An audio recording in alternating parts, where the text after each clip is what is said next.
September 2018, the Supreme Court of India overthrew Section 377 of the Indian Penal Code, a decision that will have a direct impact on the lives of millions of LGBT community, which is lesbian, gay, bisexual, and transgender. It's been 2 years since the abolition of Article 377. Continuing the legacy from the last year, we Club Udan had shown the discrimination faced by the LGBT community in their homes. Today, we will take a look how society is taking them. Is the mental pressure is still on them? Is they are still ignored by the society? Did the society really accepted them? Yes, it's still a question. So Club Udan warmly welcome you to Shor Sharaba.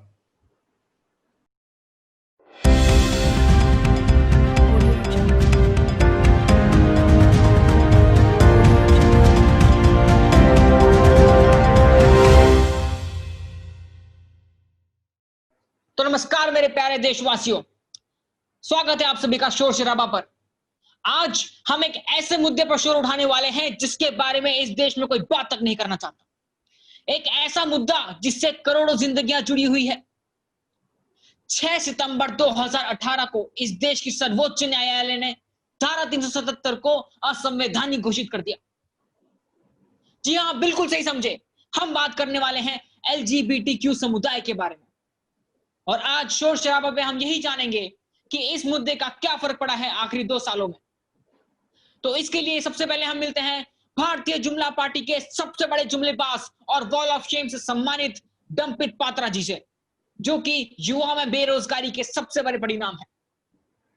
और opposition का पक्ष रखने आ रहे हैं हमारे साथ पहली बार अपनी मां का पल्लू छोड़कर वो जिनकी पीढ़ी ने इस देश को 70 साल डुबाया, मेरा मतलब बचाया है। तो स्वागत करिए उनका जिनने बनाया है आलू से सोना और अपनी मां का बाबू सोना, टप्पू जी। और डायरेक्ट जेल से हमारे साथ जुड़ रहे हैं वो जो अपने आप को भगवान का सेल्समैन कहते हैं। तो स्वागत करिए जिनका ना कोई नाता है राम से ना रहीम से, बाबा रहीम राम। और तो और हमारे साथ जुड़ रहे हैं असली victims, miss Prachi and miss Eva, जो आपको बताएंगे कि उनके ऊपर क्या बीती है। तो चलिए सबसे पहले हम जानते हैं इस देश के जाने माने वकील हर्षित मानवानी जी से, उनका क्या कहना है इस बारे में। So the journey of decriminalizing consensual sex between two people started in 2009, where Delhi High Court in a landmark judgment said that a part of Section 377 is unconstitutional, which criminalizes consensual sex between two adults, as it violates Article 14, 15, and 21 of the Indian Constitution. So unfortunately, after that judgment in 2013, Supreme Court again criminalized Section 377 based on a petition which demanded recriminalization of Section 377. In that petition, in that case, Supreme Court said that Section 377 does not suffer from vice of unconstitutionality. The judgment of Delhi High Court on 2009 was unsustainable. Then in 2018, Supreme Court again started hearing the challenge against the constitutionality of Section 377. And in that case, finally the judgment came on 6th September 2018, where Supreme Court said that Section 377 is now unconstitutional, and any case filed using Section 377 is now a criminal act. So in 2018, the similarity between 2009 and 2018 judgment is that not whole Section 377 was made unconstitutional, but a part of it was made unconstitutional, which talks about the criminalization of sex between two adults. So that particular part is now unconstitutional according to the Supreme Court 2018. It was a big win for the LGBTQ community, and even in the press conference, many judges gave their view that yes, they admitted that they are very late to bring this judgment, and so it is a quite big win for LGBTQ community. अच्छा चलिए, तो हाँ ठीक है, very good. अब हम जानते हैं सीधे सत्ता पक्ष से कि उनने इस बदलाव को लाया, उनका इस विषय में क्या विचार है। तो दंपित जी क्या बोलना चाहेंगे आप? पहले तो अर्नव जी, मैं आपको ये कहना चाहूंगा कि मैं बेरोजगार नहीं हूं। इस देश की सत्ताधारी पार्टी पे एक उच्च पद पे हूं। रही बात आपके सवाल की, तो जैसा मनवानी जी ने कहा, आज तक इस देश में ना किसी पार्टी में ना किसी प्रधानमंत्री में इतना दम था कि वो इतना बड़ा ऐतिहासिक फैसला ले सके। 65 साल से तो टप्पू जी भी थे, टप्पू जी की पार्टी भी थी सरकार में, उन्होंने क्या कर लिया? यहां बैठा हर एक व्यक्ति इस बात का प्रमाण दे सकता है कि हमारी सरकार ने क्या क्या किया है। क्यों बेटा, बताओ, है ना? नेताजी, आपकी बात तो सही है, आपकी पार्टी ने हमें पहचान तो दिलाई है, लेकिन देख लिया आप लोगों ने, ये भी मानते हैं कि हमारे प्रधानमंत्री ने सिर्फ वर्ल्ड टूर नहीं किया है, और भी बहुत कुछ किया है। रही बात इस चीज की, तो मैं तो इन सब चीजों में नहीं मानता, लेकिन हाँ, अगर बच्चों का मन है तो उन्हें करने देना चाहिए। अर्नव जी, कर दी इन्होंने खाली कुकर वाली बात। नहीं, एक सेकंड रुकिए। कि खाली कुकर वाली बात से आपका क्या मतलब? मैं समझा नहीं, प्लीज जरा रोशनी डालिए इस पे। अरे जी देखिए, कल मेरी साड़ी पे जूस गिरा था, तो मैं नहाने गई थी, तब तुम कुकर पे चने चढ़ाकर मेरे पास आई थी। तब रसोड़े में कौन था? तुम थी, मैं थी, तुम थी, मैं थी, कौन था? तब छोटी बहू कहती है ये राशि बहू। तो ठीक, राशि ने कुकर से चने निकाल दिए और खाली कुकर गैस पे चढ़ा दिया। ठीक उसी तरह दंपित पात्रा जी को जो उनकी पार्टी ने सिखाया था, उन्होंने अपने दिमाग से निकाल दिया और अनाप शनाप बोले जा रहे हैं, और कुछ नहीं। इसका मतलब गांधी परिवार के चिराग अपनी मम्मी की साड़ी भी पहनते हैं। तो बेटा ये भी बता दो कि इनकी तरह अर्नव जी, एक सेकंड रुकिए। अर्नव जी, दो बातें। पहली बात तो, जब गौतम गंभीर, याद होगा आपको, जब गौतम गंभीर ने साड़ी पहनी, जब आपने तो कुछ नहीं कहा। और दूसरी बात, इन्हें, ये सत्ताधारी पार्टी के लोगों को ये भी नहीं पता कि ये कम्युनिटी और ट्रांसजेंडर कम्युनिटी में कितना फर्क है। ये करेंगे। नहीं, सुनिए, सीरियस बात हम बाद में करेंगे। मैं मुद्दे पर आते हैं। आपको साड़ी से क्या दिक्कत है? क्या दिक्कत है आपको साड़ी से? मैं पहन के दिखाता हूँ आज आपको साड़ी। आज पूरा भारत दिखेगा। अर्नव नो स्वामी, आज पूरा भारत देखेगा साड़ी कैसे पहन। वो बात नहीं है। साड़ी लाओ, रुक जाओ। ये देखो, ये पहनी मैंने साड़ी, ये है मेरे पास साड़ी, ये देखो, ये मैं। हाँ, तो आपको क्या दिक्कत है? ताली बजाने की, नाचने में दिक्कत थी? ये देखो, ये अर्नव जी शांत हो जाइए। ये मैं नाच रहा हूँ। किसको दिक्कत है बताओ? मैं ताली बजा रहा हूँ, बताओ किसको दिक्कत है? किसको दिक्कत है? शांत हो जाइए। बताइए दंपी जी, आपको दिक्कत है? टप्पू जी आपको दिक्कत है? बाबा आपको दिक्कत है? कौन रोक सकता है मुझे? सबको भगाऊंगा। किसके अंदर हिम्मत है मुझे बोलने की? बताओ कौन बोल सकता है मुझे? कौन बोल सकता है? कोई बोल सकता है? हिम्मत है किसी में? ऐसी बात नहीं है अर्नव जी, शांत हो जाइए। आप चुप रहिए बिल्कुल। आपसे मैंने पूछा कुछ, यहाँ पे सिर्फ मैं भौंकूंगा, मेरे भौंकने की जगह यहाँ पे और कोई नहीं भौंकेगा। अच्छा, तुमको ये दिक्कत है? तुमको शादी से भी दिक्कत है? मैं तो कहता हूँ मैं साड़ी ही नहीं, मैं तो शादी भी करूंगा आज। मैं करूंगा शादी, मैं छाती पीटता हूँ। मुझे चाहिए लड़का, मुझे लड़का ला के दो। आज पूरा भारत दिखेगा कि मैं कैसे अर्नव नो स्वामी आज एक लड़के के हाथों सौभाग्यवती होगा। मंडप सजाओ, कुछ भी मैं करूंगा शादी। कौन रोकता है मुझे? देखो, बताओ, है किसी में हिम्मत?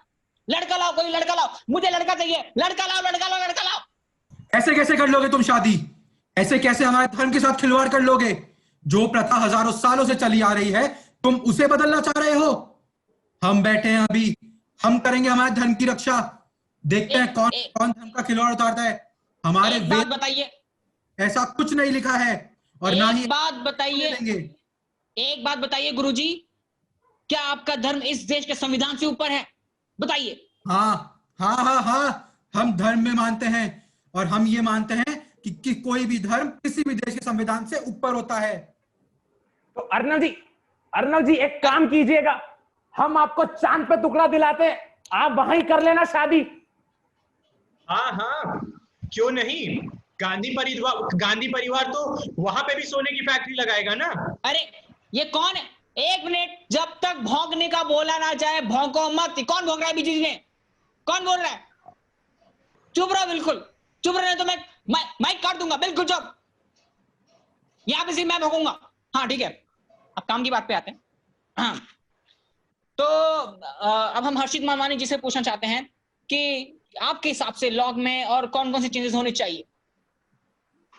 You know, in 2018, when this judgment came, I was quite active on Twitter, and I saw various tweets praising the judgment of the Supreme Court. But I did not see one tweet from the ruling party praising the particular judgment. But I saw many tweets criticizing it by the ruling party. So, what I want to say is, this is a very serious thing. That the ruling party or any politician for that matter does not care about the minority. The LGBTQ community is 5% of the total population of India, and therefore their votes are not much importance for the politicians. After the 2018 judgments, the politicians as well as the citizens are aware that the LGBTQ community still cannot marry because it is not recognized as of yet. So their future is in the hands of these politicians, is in the hands of the government. So there is not one step that the government has taken to make amendments for that matter. Like the section 5 of Hindu Marriage Act recognizes a bride and a groom, not groom and a groom and bride and a bride, right? So there is need to make changes to secure the future of LGBTQ community, but the ruling party or previous government did not take any step to make that future secure. So what they do is that if I'm belonging to LGBTQ community and I love my partner, but I know I cannot marry in India, so therefore despite being an Indian, I have to go to other countries to secure my right. It means that being a citizen of India, I'm not getting my right. But if I'm going to any other country for taking that right, I am able to get it. And Arnab, I would also like to add that there are many problems that these politicians need to act upon, like the adoption problems that LGBTQ community face. As a member of LGBTQ community, I cannot adopt children because of the same reason that we do not recognize LGBTQ community as a husband and wife, the same way we do not recognize them as parents. People fear that if we allow the LGBTQ community to adopt children, their generation will move forward. There will be more LGBTQ community people in future. So there are some stereotypes that are still running in our society, and it is the government who needs to make sure that LGBTQ community can get their rights which an ordinary individual gets in Indian society, which are granted by the Indian Constitution. So there are many more problems. Like another problem is I cannot make a joint bank account with my LGBTQ partner because I do not have the right to marry. So there are many problems that the LGBTQ community are facing, and I think that the government it's the government's role. It's a big role that they should work for giving them their rights. Thank you. देखिए अर्नब जी, मेरा ये मानना है कि अरे मैंने कितनी बार बोला यहाँ पे मेरे अलावा कोई नहीं बोलेगा। म्यूट करो इन्हें, म्यूट करो। यहाँ का इकलौता कुत्ता मैं हूँ। यहाँ पे अंडरडॉग भी मैं हूँ, स्लम डॉग भी मैं हूँ और मिलीनियर भी मैं ही बनूंगा। बिल्कुल चुप। माइक काट दिया? हाँ काट दिया, चलो ठीक है। हाँ, तो दंपित पात्रा जी का साथ यहीं तक था। बहुत सम्मानजनक गेस्ट थे हमारे। चलो हम आगे बढ़ते हैं। अब सुनते हैं उनकी जो इस चीज से सबसे ज्यादा प्रभावित है, हमारे असली विक्टिम्स। आपका क्या कहना है इस बारे में? नमस्कार, मेरा नाम ईवा है।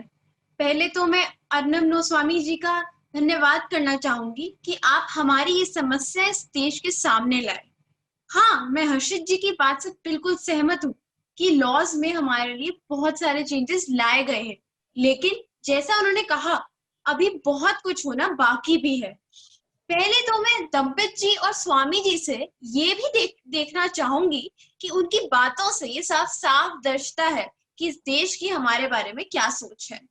स्वामी जी, पहले तो आप मुझे ये बताइए कि अगर ये कहीं ये नहीं लिखा कि सेम सेक्स रिलेशन होना चाहिए, तो कहीं ये भी तो नहीं लिखा कि वो होना गलत है? मूर्ख बालिके, तुम्हारी बुद्धि भ्रष्ट हो गई है। हे भगवान, इसे सद्बुद्धि दो। और रही बात आपकी प्रथाओं की, तो मैं आपसे ये पूछना चाहती हूँ कि आपके ये सती प्रथा आखिर कौन से ग्रंथ में लिखे हैं? और मैं आपसे ये भी पूछना चाहती हूँ कि अगर इन सभी सती प्रथाओं पर रोक लगा जा सकता है, तो इस पे नहीं कि सेम सेक्स रिलेशन गलत है। हमारा तो कल्चर ही वही है जो कि नई चीजों को अडॉप्ट करना है, ना कि उन्हें खराब करना।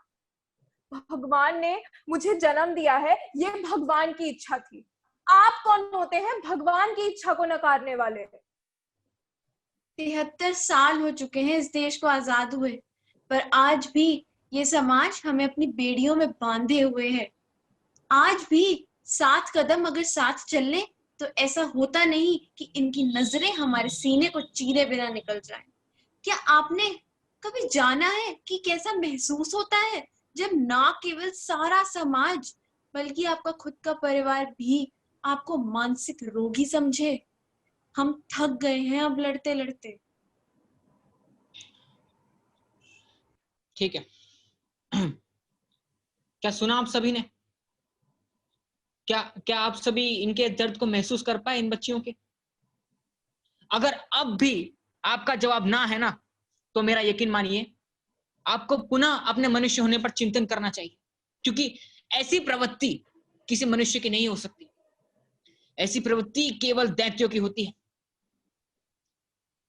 आज का हमारा मकसद ये था कि आपको हम एक ऐसे तबके से वाकिफ कराएं जिसके बारे में कई बार हम भूल जाते हैं कि वो भी हमारे समाज में रहते हैं। आज का हमारा मकसद ये था कि आपको एक ऐसी रूह से मिलाया जाए जिसकी दर्द की कराह सुन के शायद से आपकी रूह तक कांप जाए। आज का जो हमारा समाज हो चुका है, ये इनके लिए गिद्ध की तरह हो गया है। हद है। मुझे अब भी गुस्सा आ रहा है, मुझे अब भी इतनी घृणा होती है कि आज 2020 में भी भारत में ये दंपित पात्रा और ये बाबा जी जैसे लोग हैं। अरे शर्म आनी चाहिए तुम्हें, डूब मरो कहीं जाके। आज इन बच्चों के पास सांस लेने के लिए ऑक्सीजन तो है, लेकिन तुम लोगों ने इनके लिए सांस लेने लायक संसार नहीं छोड़ा। शर्म आनी चाहिए। अरे तुम डूब मरो, चुल्लू भर पानी में ही ना सही, वो जिस गटर से आया ना तुम, मेरे स्टूडियो के बगल वाली, वहीं जाके डूब मरो। बस ये तुम समाज में गंद मचाना बंद करो, और नहीं साझा तो मुझसे। बंद करो रिकॉर्डिंग, भगाओ इन सबको। हद है यार, जा रहा हूं मैं।